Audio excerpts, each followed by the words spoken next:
এই সেই দিদি স্টেশনে ছিল, আমি আকাশ অর্কর টিকিট কাটতে গিয়ে দিদিকে পেলাম। যাক আপনাদের সঙ্গে একটু পরিচয় করিয়ে দিই। দিদির বাড়ি হচ্ছে গাইঘাটা। ওনার স্বামী অত্যাচার করে বউ সমেত মানে বাড়ি থেকে বার করে দিয়েছে, কিন্তু উনি এখন বর্তমানে মানে রাস্তায় বোতল কুড়িয়ে বিক্রি করে খান।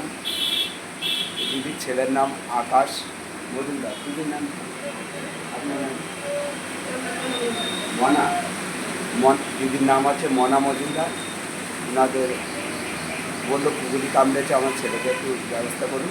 আমি স্টেশনের টিকিট কাউন্টার ওখান থেকে নিয়ে হসপিটালে নিয়ে এসে ওই আকাশ মজুমদারকে ট্রিটমেন্টের ব্যবস্থা করেছি, ওকে ইঞ্জেকশন দিয়েছে, এখন খাওয়া দাওয়া করাচ্ছি। এই পর্যন্ত আপনারা আমার মতো সেবা করার চেষ্টা করবেন, এটুকু বলবো।